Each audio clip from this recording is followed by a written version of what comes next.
Hi.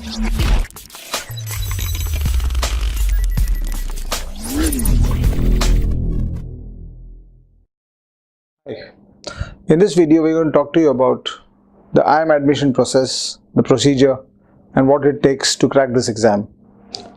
This specific video is about the structure of the process that you're going to undergo or that you need to take up when you're looking at trying to get into an IIM. So as you know, the IIMs are one of the most prestigious management institutes in the country, and not just around India, but they are also globally renowned because of the outcomes and the kind of careers it has given to people who have passed out of them over the last 50 years or so. The top three IIMs are IIM Ahmedabad, IIM Bangalore, and IIM Calcutta, not necessarily in that order. They are called the ABC institutes. A for Ahmedabad, B for Bangalore, and C for Calcutta. And as of now, the Indian government has decided over the last few years that the number of IIMs should be increased because you want more managerially equipped people. And with IIM Jammu opening up, you now have 20 IIMs across the country. The procedure for admission to these exams or to these institutions for their flagship PGDM programs, or what is often referred to as their MBA programs, is essentially dependent on an exam called the CAT, which you can give during your final year as an appearing candidate or also any time after your graduation. So final year of graduation or any time after graduation, you can actually take the CAT exam.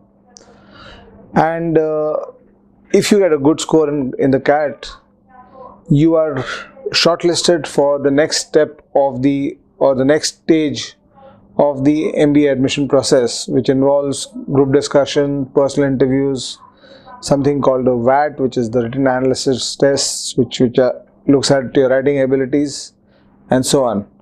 But mostly at most institutes, there are some institutes which talk about extempos like FMS. So it's a personality assessment process that you get through, or you have to go through.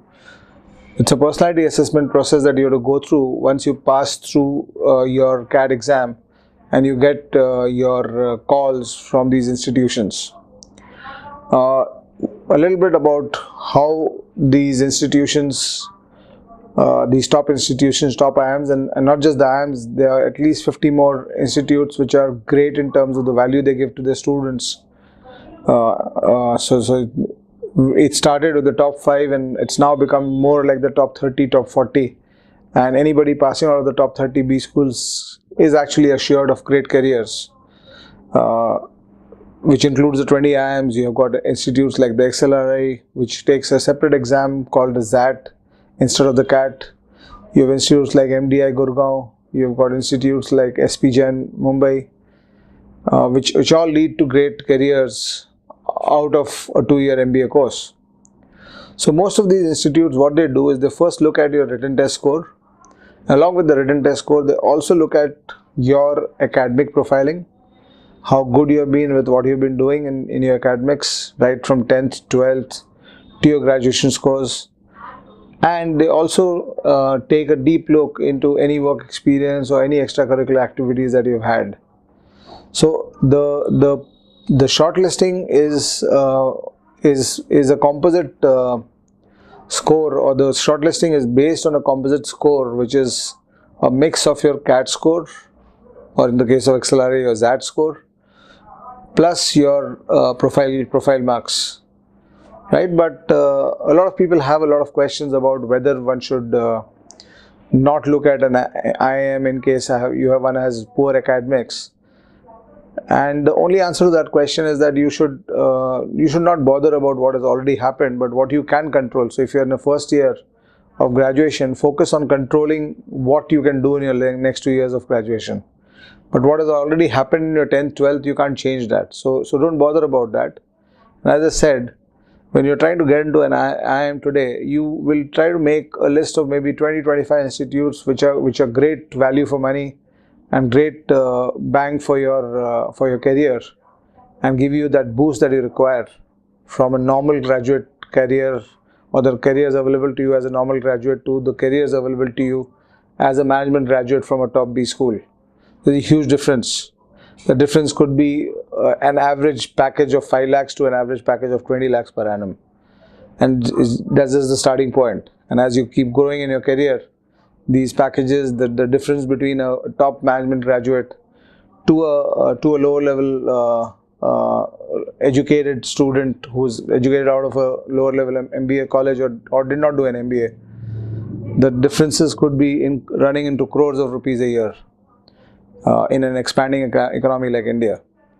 Hence, my advice to people who have that thought process about whether I should go for these because I don't have good academics, etc., is that focus on controlling what you can control. And if you get a decent CAT score in the range of 98-99 percentile, you will be assured of a great college. You will definitely get a great college irrespective of what your percentile, what your scores are, irrespective of what your percentages are in your school and college. So, once you go through these procedures, of course, a composite result is created out of your written score, your profile scores, and your personality assessment scores, which is your group discussion, interviews, case studies, and all. And the final list of admissions are offered to people who qualify based on all these three, criterions. Right? I hope this has been informative for you. I wish you all the best. Have a great career.